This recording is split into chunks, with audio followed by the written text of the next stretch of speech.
여러분들 신앙생활을 하면 오히려 더 힘이 나야 되는데 신앙생활을 하면 할수록 우리 마음이 이상하게 흔들릴 때가 가끔은 있습니다. 처음 믿을 때 여러분들 생각해 보시면 예수 믿으면 모든 것들이 굉장히 단순하게 심플하게 또 어떤 신앙적 원리대로 진행될 것 같았는데 믿어도 여전히 아프고 기도해도 여전히 기다려야 되고 오히려 순종을 하니까 우리의 삶의 손해를 볼 때도 더 많아지는 것 같습니다. 여러분들 오늘 히브리서를 받은 성도들, 이 수신자들도 비슷한 처지와 상황 가운데 있었습니다. 이들이 원래는 유대교인이었거든요. 하나님을 믿는, 그런데 이제는 예수가 하나님이심을 믿고 복음을 받아들이고 이제 기독교로 우리가 지금 믿고 있는 정말 예수를 영접하고 복음을 받아들였습니다. 그런데 예수를 믿었지만 그들의 삶이 더 쉬워진 게 아니었습니다. 한쪽으로는 로마로부터의 박해를 받았고요. 한쪽으로는 유대교로부터의 박해를 받았습니다. 이중고가 그들에게 주어진 겁니다. 그런 성도들에게 히브리서 기자가 그들의 흔들리는 신앙이 다시 힘을 얻기 위해서, 그리고 다시 하나님 앞에 서기 위해서, 그리고 은혜를 붙들기 위해서 무엇이 필요한지를 오늘 아주 선명한 그림을 통해 알려주고 있습니다. 오늘 말씀을 통해 저와 여러분들도 뭔가 이렇게 신앙생활하면 기쁘고 즐거워야 되는데 내가 뭔가 잘못하고 있는 건가? 이렇게 마음이 흔들리고 어려울 때가 있잖아요. 그런 분들이 계시다면 오늘 6월 한 달 동안 주어진 시리즈 제목이 뭐죠? 하나님의 공감입니다. 다 아셔요? 그러니까 하나님의 공감, 특별히 오늘 주일은 함께 하심이라는 이 말씀을 가지고 다시 회복되고 또 다시 이 진리 안의 복음 안에 견고히 세워지는 귀한 주일 예배 되기를 주님의 이름으로 축원드립니다. 자, 첫 번째요. 오늘 어떤 그림으로 우리에게 보여주시는지 함께 읽겠습니다. 시작. 여러분들 히브리서는 문학 장르로 하면 편지입니다. 레터예요. 이 편지를 받아서 읽고 있는 사람들은 누구냐면 유대교 배경에 있었던 사람이고 유대교에 있었지만 이제 복음을 받아들여서 새롭게 신앙생활을 하는 사람들입니다. 그런데 오히려 그들이 가지고 있는 믿음 때문에 계속 소음해를 당하고 있고 어려움을 겪고 있는 거예요. 그러니까 이런 마음이 드는 겁니다. 내가 이 신앙을 바꿨는데 이거 끝까지 내가 유지할 수 있을까라는 마음이 자연스럽게 들 수밖에 없습니다. 그래서 지금 히브리서를 받아들고 읽고 있는 독자들에게, 이 수신자들에게 유혹이 있다면 다른 종교로 가는 것이 아니고요. 딱 한 가지 유혹입니다. 어디로 돌아가는 거예요? 원래 있었던 유대교로 돌아가려는 유혹이 이들에게 아주 강합니다. 왜냐하면 유대교로 돌아가면 로마로부터 받는 박해는 어쩔 수 없습니다만 유대교로부터 받는 박해는 하나는 면제받을 수 있기 때문입니다. 그리고 민족 전체가 믿어온 종교인데 이것이 뭐 이렇게 틀리겠나라는 생각도 자연스럽게 드는 겁니다. 자, 그런 성도들에게, 유대교로 돌아가려는 그 성도들에게 보여주려는 그림이요, 다른 것이 아니에요. 참으라, 인내하라 이런 것이 아니라 유대교로도 돌아가려는, 왜? 유대교도 하나님을 믿잖아요. 거기는 유일신, 삼위일체 거부한다고 그랬죠. 그러니까 이 삼위일체 교리가 매우 중요합니다. 기독교를 기독교답게 하는 교리가 삼위일체예요. 왜? 예수님을 하나님이라고 하니까, 성경을 인격체라고 얘기하니까, 그분들이 함께 하셨다고 하니까, 이 관계가 우리가 경험하는 관계의 원형이라고 이야기하니까, 사랑도 성자와 성부의 관계 속에서 원초적으로 있었던 사랑이 우리가 경험하는 사랑의 일부라는 거라고 하니까, 이 참 관계로 계셨다라는 것들이 우리에게 주는 유익이 많습니다. 그런데 새가족반에서 하고요. 여러분들 그렇게 유대교로 돌아가려고 하는 거예요. 그런 자에게 무엇을 보여줄까요? 예수를 보여줘요. 그냥 좋아, 괜찮아가 아니라 유대교로 돌아가는 자에게 누구를 보여준다고요? 예수를 보여줍니다. 여러분들 저와 여러분에게 누구를 경험해야 될까요? 물론 하나님 경험해야 됩니다. 성령님도 경험해야 됩니다. 근데 가장 근본적인 자리가 누구를 경험해야 되냐면 예수 그리스도를 경험해야 돼.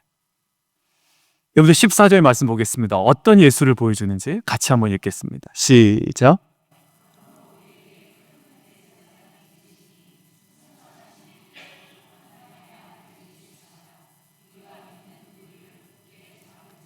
여러분들 우리가 보통 예수님이 누구십니까? 그럼 뭐라고 얘기하죠? 나의 구원자이십니다. 이렇게 얘기해요. 그래서 신앙적으로 많이 힘들어하는 성도님들이 계시다면, 지체들이 계시다면 예수님이 당신의 구원자이시지 않습니까? 우리 힘냅시다. 이렇게 충분히 할 수 있죠. 근데 오늘은 이 유대교 배경을 가지고 있는 이 사람들에게 예수님을 우리의 구원자이십니다 라고 이야기해도 되잖아요. 그런데 그 이야기는 하지 않고 어떤 그림으로 우리에게 나누죠? 대제사장이십니다 라고 이야기해요. 이 사람들은요, 뭐에 대해서 알고 있냐면 구약에 대해서 너무나도 알고 있는 거예요. 저와 여러분이 알고 있는 구약보다 이 히브리서를 받아 읽고 있는 사람들의 유대교에 대한 구약에 대한 이해는 훨씬 더 높습니다. 우리는 공부해서 알지만 이 사람들은 그냥 아는 거예요. 그러니까 대제사장 하면 예수가 대제사장이라고? 그러면서 구약의 그림들이 쫙 흘러내려오는 겁니다. 그래? 이런 마음이 드는 거죠. 그는 우리의 구원자이십니다. 이것으로도 충분한데 그들에게 다가가는 메시지는 대제사장입니다. 대제사장 뭐 하는 사람들이에요? 그들이 느끼는 느낌 그대로 한번 쫓아가 볼게요. 대제사장이다. 그럼 어떤 이미지가 떠오를까요? 구약시대 때 이스라엘 민족을 대신해서 대표해서 누구 앞으로 갔던 사람이에요? 하나님 앞으로 나아갔던 사람들.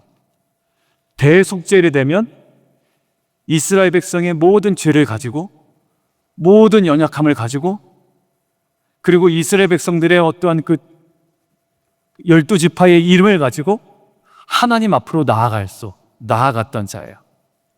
백성들은 나갈 수 있어요, 없어요? 없어요. 나갈 수 없습니다.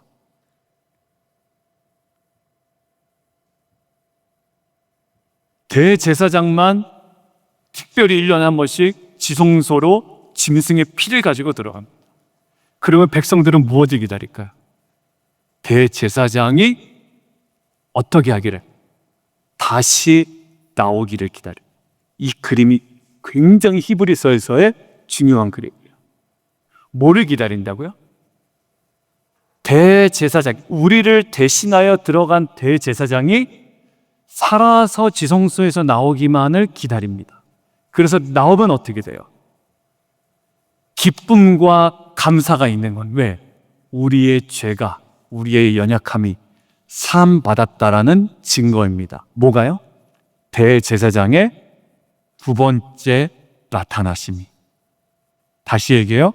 대제사장의 두 번째 나타나심이 그들에게는 기쁨과 감사가 됐다. 히브리서에서 강조하는 그림이 뭐냐면 저와 여러분들을 무엇을 기다리는 자라고 얘기할까요? 하늘의 지성소로 올라가신 우리의 영원한 대제사장이 두 번째 나타나기를 우리는 뭐하는 자들이다? 기다리는 자다라는 거예요. 여러분들 그 주님께서 그럼 하늘로 올라가서 뭐 하신 거예요? 우리를 대신하여 올라가신 거예요. 우리를 대신하셔 가셔서 우리의 처소를 예비하고 계세요. 우리의 연약함을 지금도 여전히 갖고 있어요. 구원받았지만 우리의 연약함을 우리의 죄성을 위하여 중보하고 계세요. 결국 대제사장 되신 주님이 다시 나타나실 때 하늘의 지성소에서 열고 나오실 때는 어떤 그림이에요? 완전히 용서받았다라는 그림이죠. 여러분, 그러니까 우리는 무엇을 기다리는 사람이에요? 우리의 대제사장 대신 예수 그리스도의 두 번째 나타나심, 신학적 용어로 뭐라고 합니까? 재림. 그렇죠. 그러니까 단순히 주님 다시 오신대라는 것이 아니라 주님의 다시 오심은 예수님의 어떤 모습과 연결된 그림이에요. 대제사장과 연결된 그림이에요. 지성소로 들어가셨던 그분이 다 해결하시고 다시 나오시는 거예요. 근데 우리가 갈 수 있습니까? 없어요. 백성들도 갈 수가 없었어요. 못 들어가요. 우리가 해결할 수가 없었단 말이에요. 근데 우리를 대신하여 인간 대제사장이 그때는 들어갔지만 이제는 그 불완전한 인간 대제사장이 아니라 우리의 영원한 대제사장 되신 예수님께서 하늘의 성소 승천하여 올라가시고 결국 어떻게 해요? 때가 되면 모든 것들을 완성하실 날에 오실 거예요. 그땐 진짜 눈물도 없을 거예요. 아픔도 없을 거예요. 연약함 때문에 무너지는 일도 없을 거예요. 정말로 기쁨의 궁극의 기쁨이 무엇인지를 알게 될 거예요. 여러분들, 이것이 현실 속에 마음 흔들려 유대교로 돌아갈까 하는 그들에게 보여준 가장 궁극적인 그림이었어요. 예수는 대제사장이시다. 여러분들, 가족 수술 받으실 때 있어요. 우리 백경 집사님 수술 받을 때도 한나 집사님 혼자 계실까봐 제가 수술 받을 때 몇 번 같이 간 적이 있어요. 한나 집사님이나 저나 수술 받을 때 뭐 하고 있을까요? 수술실에 못 들어가요. 들어가고 싶죠. 뭐라도 해주고 싶죠. 옆에서 그냥 손잡아주고 싶죠. 근데 못 들어가요. 지성소가 그런 거예요. 아무리 들어갈 수 있지만 못 들어가요. 누구만 들어가요? 그 문제를 해결할 수 있는 사람만 들어가요. 의료진만 들어가요. 우린 뭐예요? 간절히 기다려요. 무엇을요? 나를 대신하여 내 남편을, 내 가족을 살리러 들어간 그분이 활짝 웃는 얼굴로 나올 것을 기다려요. 여러분들, 우리는 의료진의 실력을 믿는 수밖에 없어요. 근데 때로는 이 땅의 의료진은 실패할 수도 있어요. 한계를 경험할 수도 있어요. 그런데 뭐래요? 우리에게 큰 대제사장이 계시대요. 그분은요, 실수하지 않으세요. 그리고 완벽하게 이루세요. 우리의 연약함과 우리의 죄성을 다 가지고 들어가셨어요. 그분이 들어가셨다는 것 꼭 이런 거예요. 명의가 있거든요. 삼성의료원에, 아산병원에, 여러분, 그분이 수술하러 들어갔다는 건 무엇을 의미해요? 분명히 해결하고 나온다는 확신이 있잖아요. 여러분들, 우리의 큰 대제사장이 계신다는 것은 우리의 모든 것을 가지고 이분이 어느 앞으로 갔다라는 겁니까? 하나의 앞으로 가지고 갔다는 거예요. 잃으려고요? 고자를 하려고요? 아니요. 우리 살리려고 가신 거예요. 여러분들, 이것이 저와 여러분의 흔들리는 마음, 단순히 함께 하심이 내 옆에 붙어 있어야 되는 것이 아니라 내 모든 것들을 짊어지고 하나님 앞에 서 계셨던 그것이 저와 여러분을 살리는 하나님의 공감, 함께 하심의 놀라운 능력이 되기를 주님의 이름으로 축원드립니다. 여러분들, 결국요,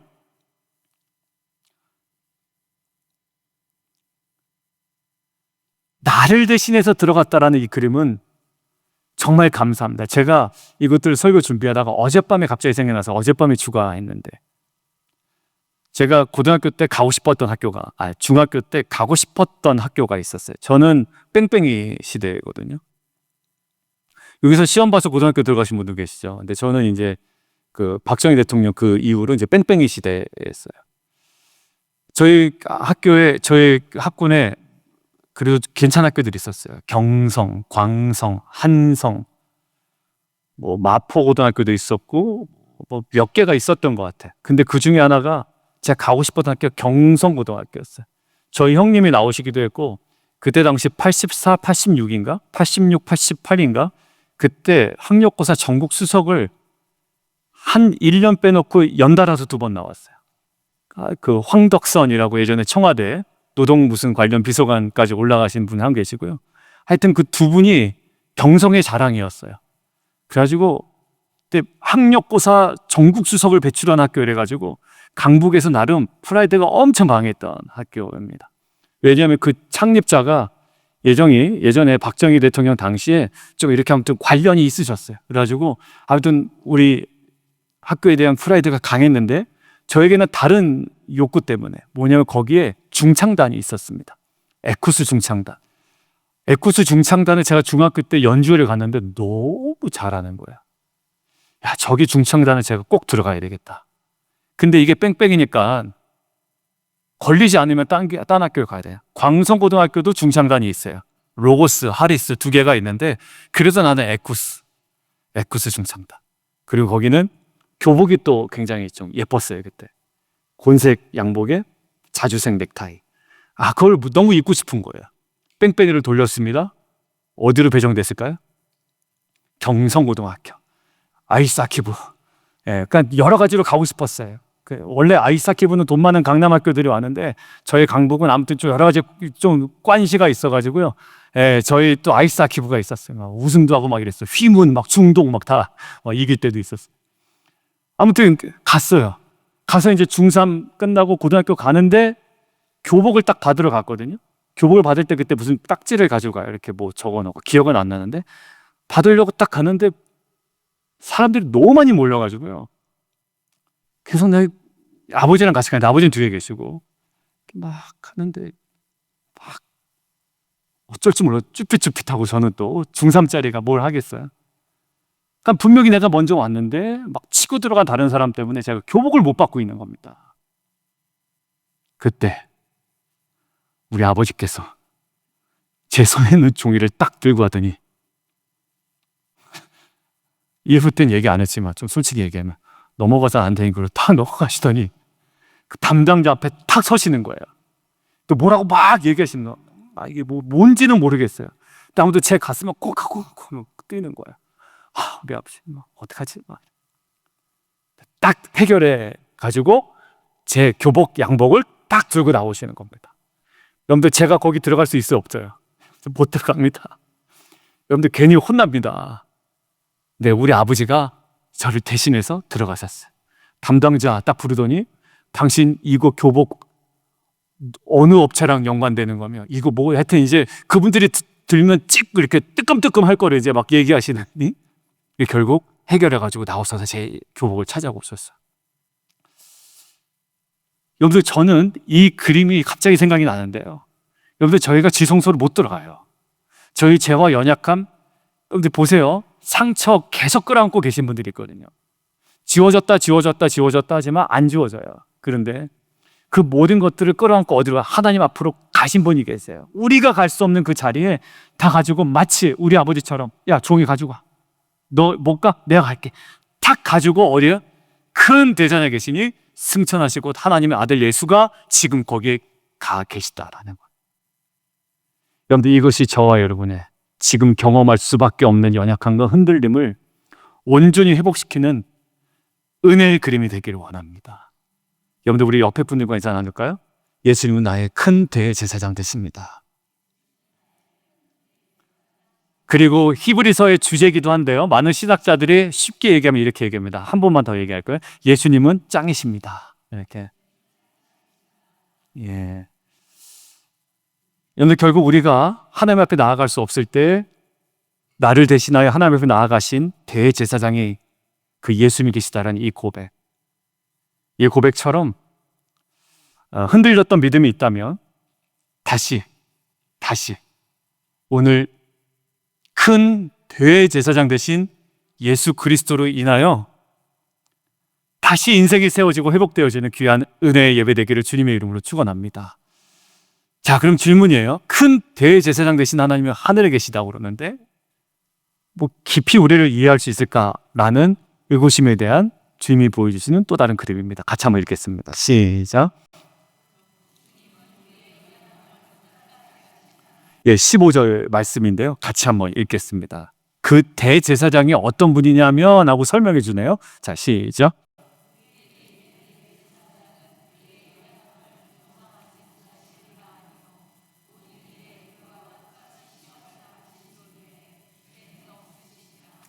여러분들 여기 중요한 게요. 우리의 연약함을 동정하지 못하시리가 아니래요. 그런데 죄는 없으시대요. 이게 과연 가능할까? 이런 거예요. 여러분들 혹시 주변에 이런 분 계세요? 매일마다 만나도 외모는 깔끔하게 유지하고 나타나시는 분. 말 한마디 하더라도 이게 몸된 교회에게 어떤 해가 될까 싶어서 말 한마디 조심조심 하시는 분. 그리고 누군가의 약속에 늦지 않으려고 시간 약속 철두철미하게 지키시는 분. 맨날 봐도 구두는 반짝반짝 닦아가지고 나오시는 분. 여러분들 이런 분들이 나의 게으름을 이해할 거라고 생각해요? 아니면 못할 거라고 생각이 듭니까? 못할 거라고 생각이 들잖아요. 왜냐면 저 사람은 항상 반듯하게만 살아왔기 때문에 나의 연약함이나 나의 게으름을 이해하지 못할 것 같은 마음이 드는 거예요. 근데 딱 이 그림이 여기서 걸리는 겁니다.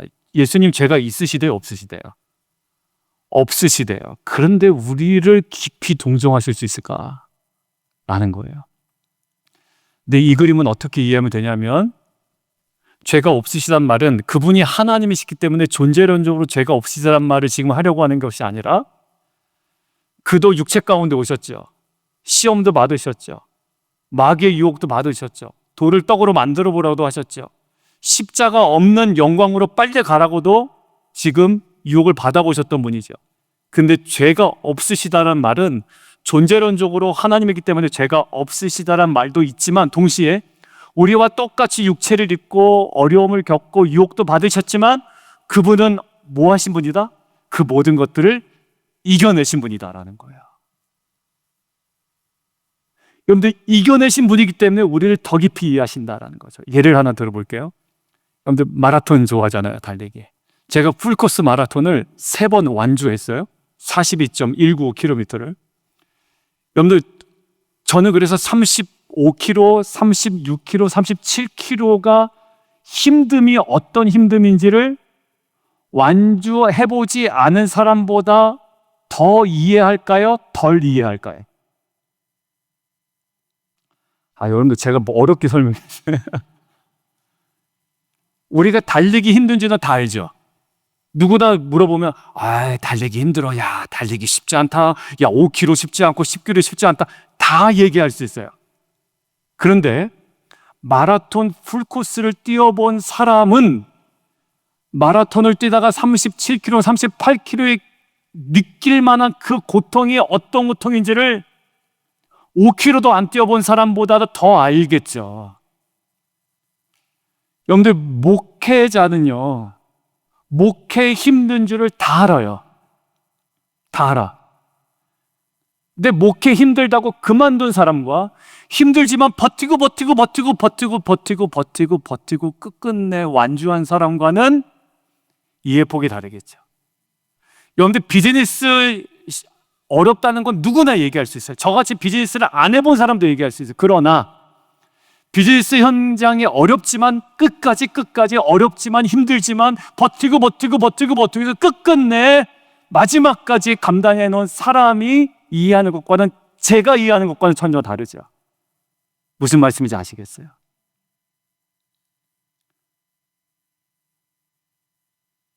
누군가 달리기 5km도 안 들러보신 분이 제가 막 동기부여하는 어떤 집사람한테 가서 달리지 마, 왜 달려?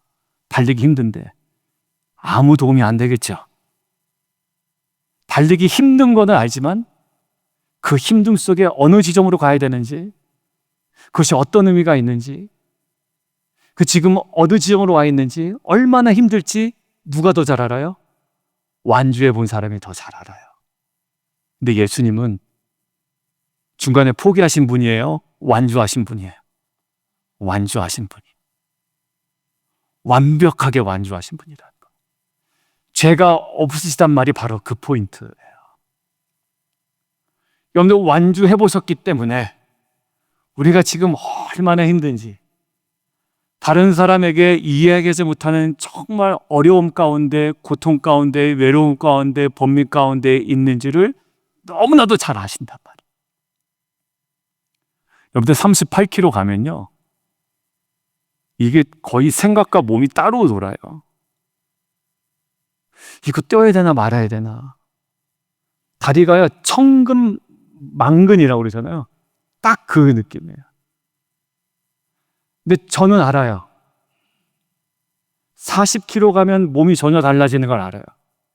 희한하게요, 달라져요. 미친 것 같아요. 속도가 더 나와요. 왜요? 저기 잠실 주경기장 메인 스타디움에 사람들이 박수를 막 치고 있어요. 거기서부터는 중간에 내지 못했던 속도가 막 나와요. 우리가 힘들 때 이렇게 조언하는 사람이 있습니다. 야, 힘들잖아, 그만둬. 야, 너가 왜 요거 더 먹으면서 그러고 있어? 그만둬, 싹 그만둬. 그건 어떤 사람이 하는 조언이에요? 그 지점에서 포기한 사람들이라는 지점이에요. 십자가를 경험하지 못한 사람들, 십자가 다음에 있는 부활을 경험하지 못한 사람들. 예수님은 십자가 다음에 부활을 경험했기에 우리한테 조금 더 가보자고 하는 거예요. 여러분들 최병락 목사님 제가 영상 한번 보내드렸죠. 인내의 핵심 뭐예요? 참고 더 이상 못 참는다고 하는 그 지점에 한 번 더 참는 거. 그 영상 보시고 많은 분이 자기 각자 은혜 받으신 거 저한테 보내주시더라고요. 근데 최병락 목사님은 같지 않으신 분이 저한테 목회를 조언하면, 조 목사 그만둬, 한국의 목회자 알아봐, 한국에 매형도 있잖아, 거기 목회자 알아봐, 이런 식으로 조언할 거란 말이에요. 왜요? 중간에 포기하신 분들이기 때문에 그렇습니다. 근데 예수님 어떠신 분이에요? 끝까지 가신 분, 실수하지 않으신 분이, 완벽하게 감당하신 분. 그래서요, 결국 우리의 연약함을 어떻게 하신다요? 끝까지 하신다는, 오늘 두 번째 대제처럼. 아, 이거 진짜 아무도 모를 거야. 조 목사도 모를 거야. 이건 내가 얘기 안 하니까 진짜 모를 거야. 그 지점까지도 예수님은 다 알고 계세요. 우리는 십자가의 근처도 못 갔잖아요. 근데 완전히 죄 없으신 분이, 죄 있는 것처럼 뒤집어 쓰시고 돌아가신 분이 우리가 당하는 억울함을 다 아신단 말이야. 그래서 세 번째가 뭐냐면요, 이제 세 번째가 이 주제로 가는 거예요. 같이 한번 읽겠습니다. 시작. 16절 말씀이에요. 같이 한번 읽죠. 시작.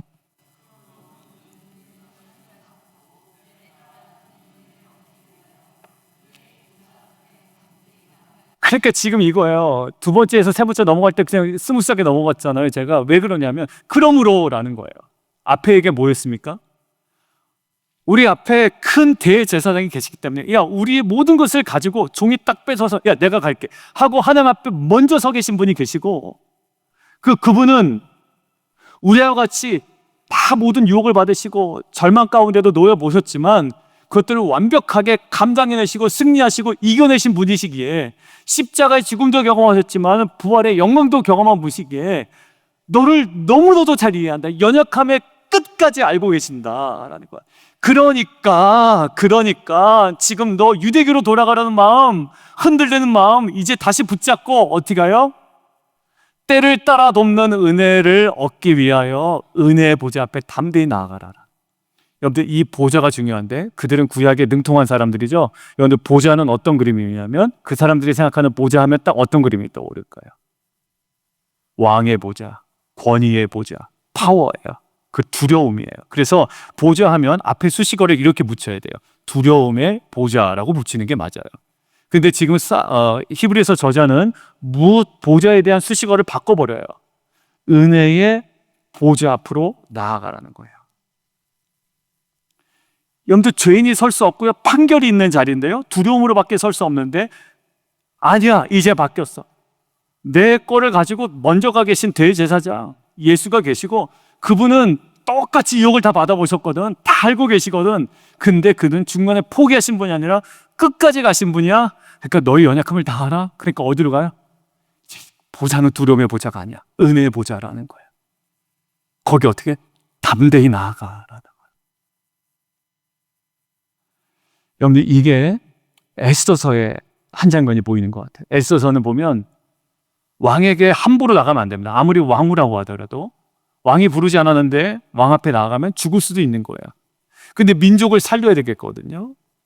이 모르드게 자기 삼촌이 얘기하는데 이거 큰일 나게 생겼거든요. 그러니까 왕 앞에 나가지 않으면 안 돼요. 근데 왕이 부르지 않았는데도 나갔는데 죽을 수도 있단 말이에요. 그럼 죽음을 죽으리라고 나가요.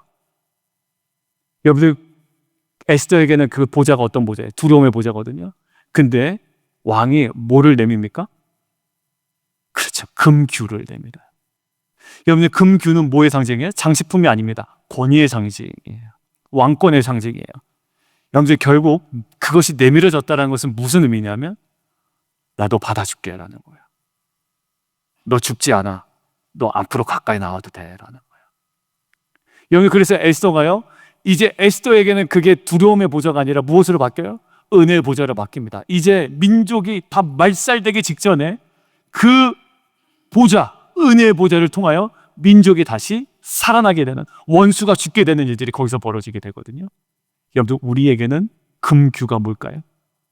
예수의 십자가입니다. 나와도 된다. 언제든지 와도 된다. 여러분, 언제든지 오셔도 돼요.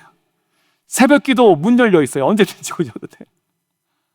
여러분들 언제든지 은혜의 보좌 앞에 탐득히 나갈 수 있어요. 뭐만 있으면, 예수의 십자가만 우리 안에 있으면 돼요. 지금도 나아갈 수 있어요. 다리가 깨져도 나아갈 수가 있어요. 엎어서 깨져도 나아갈 수가 있어요. 지금 내가 죽을 것 같아도 나아갈 수가 있어요. 근데 그 나갈 때 얻어지는 유익이 있어요. 여러분들 뭐가 선명해 들어오세요? 때를 따라 돕는 은혜. 여러분들 같이 한번 읽어볼까요? 때를 따라 돕는 은혜. 시작. 이게 오늘 핵심이에요. 때를 따라 돕는 은혜예요. 막연한 은혜가 아니야. 하나님 너무 정확하게 알고 계셔서 때를 따라 돕는 은혜를 주세요. 지금 필요한 은혜를 주세요. 두려움에 필요한 은혜가 있고요. 우리 가족에 필요한 은혜가 있고요. 우리 자녀들에게 필요한 은혜가 있고요. 우리가 시험당하는 이 상황 가운데 필요한 은혜가 있고요. 우리의 그 눈물 때문에 필요한 은혜가 있고요. 지금 행정적으로 막혀 있어서 지금 한국에 또 미국에 여러 가지 면에서 소송에 걸려있는 분들이 또 계세요. 또 소송이 진행되는 분도 계시고, 여러분 거기에 또 필요한 은혜가 있어요. 안에 지쳐있는 믿음에 필요한 은혜가 있다고요. 주님은요, 우리가 그 은혜의 보좌 앞에, 이제는 두려움의 보좌가 아니라 은혜의 보좌를 여기에 우리가 나아간다면 분명히 약속대로 때를 따라 돕는 은혜를 허락하실 줄 믿습니다. 여러분들, 은혜의 보좌는요, 강한 사람이 자기 믿음을 증명하려고 나가는 자리가 아니에요. 긍휼이 필요한 사람이 가는 자리고요, 은혜 없이 설 수 없는 자리, 은혜 없이 설 수 없는 사람이 나아가는 자리입니다. 그게 누구예요? 저 여러분이잖아요. 여러분들, 저도 이제 이분들 총회 갔다가 또 맨 앞자리, 항상 이제 알아요. 제가 항상 맨 앞자리로 가진 걸. 가방 들고 밥 먹기 전에 맨 앞자리 가방 두고 밥 먹고 갔다가 또 맨 앞자리 가서 예배 드리고. 영상 올라왔더라고. 보시면 제 얼굴 나와요. 맨 앞자리 간 거. 여러분들, 거기서 그냥 그 보좌 앞으로 나아가는 거야. 왜? 나오라고 하니까요. 하나님, 이제 하반기 목표 어떻게 할까요? 제 마음에 센터브로 오면 다 될 줄 알았거든요. 센터브로 오니까 만만치가 않아요. 새 가족이 많이 올 줄 알았거든요. 많이 안 오죠? 네. 제 마음에 조급함도 있고 두려움도 있고 궁금증도 있고 의구심도 있고 막 여러 가지가 있어요. 근데 지금 필요한 건 뭘까요? 흔들려서 유대교로 돌아가는 게 중요한 것이 아니라 어디예요? 예수님이 누구신지 다시 보는 것이고, 내가 지금 겪고 있는 모든 이것들을 누구는 겪었을까요? 예수님은 너무 정답이고요. 이미 목회 현장 가운데 수많은 선배들이 다 겪은 내용이에요. 지금 3,000명 되는 그 세미한 교회, 텍사스 달라스에 3,000명, 4,000명인지 모르겠는데요. 그 교회 개척하신 최병남 목사님이 처음에 교회 개척해서 막 부흥되는데 어떤 기도 모임에서 한 성도가 싸바싸바 해가지고 수십 명을 다 데리고 나갔다는 거예요.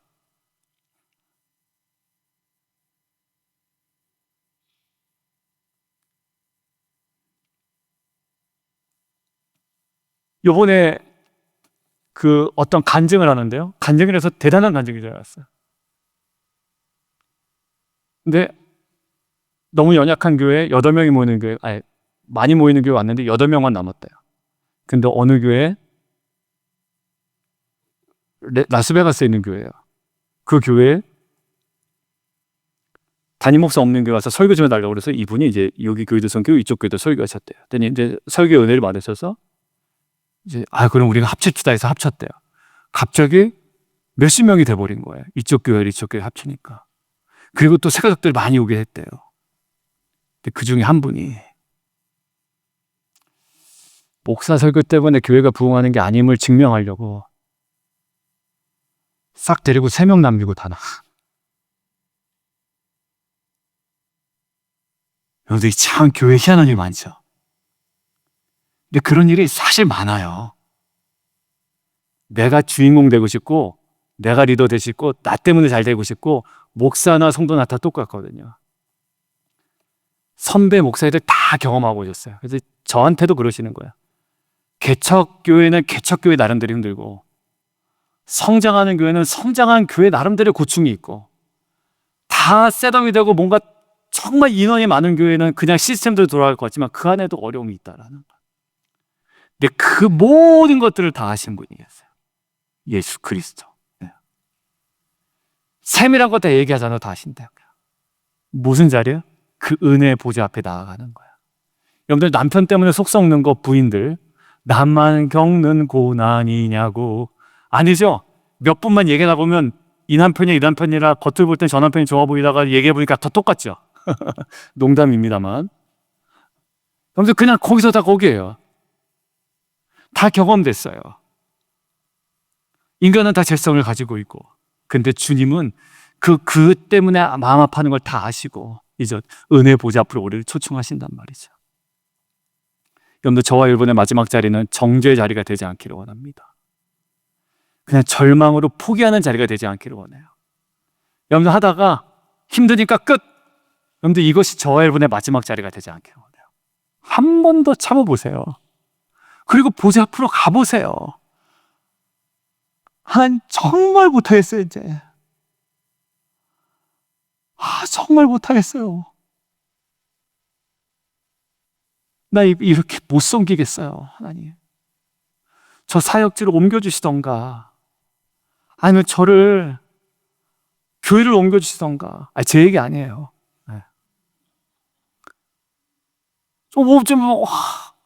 여러분들 가보세요. 여러분들 생각 따라 결정하지 마시고 여러분들 왜 은혜를 못 받냐면 저 마지막 지점 죽음으로 딱 가야 부활의 그 딱 영광을 경험하는데요. 내가 죽기 싫으니까 그 자리를 피해버려요. 그러니까 뭘 경험하지 못해요? 십자가의 영광을 경험하지 못해요. 이게 먼 얘기처럼 경험되는 겁니다. 그러니까 우리 교회가 강조하니까 십자가의 영광을 하는데 내가 죽지를 못하니까 그 영광을 경험하지 못해요. 딱 죽기 직전에 나 안 죽어. 내가 너 때문에 왜 죽어? 내가 먼저 나갈 거야. 이게 정답인 줄 알아요. 이번에 총회 왔는데 구레네 시몬에 관해서 얘기하시더라고요. 엉뚱하잖아요. 예상하지 못했잖아요. 절기 지키려고 왔잖아요. 예상하지 못한 십자가잖아요. 근데 목사님이 그 얘기를 하시더라고요. 구레네 시몬이 진 십자가는 예수님의 십자가였대요. 저 그게 맞잖아요. 그래서 누구보다도 그 십자가를 졌던 구레네 시몬은 내가 이걸 왜 져야 되지? 이럴 거 아니에요. 근데 여러분들 그런 일 많죠?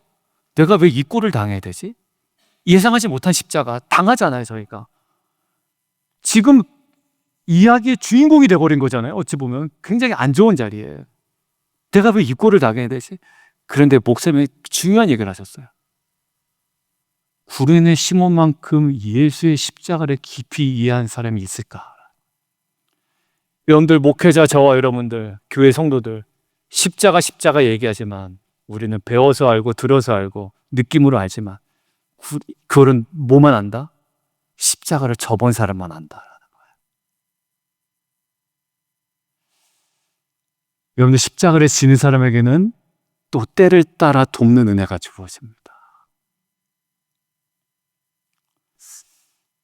원고 없는 더 많은 얘기를 하면 지루해져요. 그죠? 오늘은 여기까지만 하고 기도할 거예요. 이 절제의 은혜도 필요한 거예요. 저는 지금 더 하고 더 은혜 받게 할 거다 싶지만 아니에요. 성령께서 막으시는 줄 믿습니다. 오늘 말씀 정리하고 오늘 기도해요. 두려움 있고 흔들림 있죠. 그러나 오늘 딱 그림이에요. 잘 될 거야가 아니라 예수님이 누구신지를 보여주시고 끝까지 완주하신 분이에요. 42.195를 완주하신 분. 여러분들 저는 여러분들을 달리기를 도와드릴 수 있어요. 근데 5km도 달려보지 않은 사람 이야기는 듣지 마세요 라고 저는 강력하게 얘기할 수 있는 이유가 바로 여기에 있어요. 죄가 없으신 분에게 그분이 권위가 있고 능력이 있고 우리가 그 두려움의 보좌가 아니라 은혜 보좌 앞으로 나아가면 때를 따라 돋는 은혜를 누리게 될 줄 믿습니다. 우리 다 함께 일어나시죠.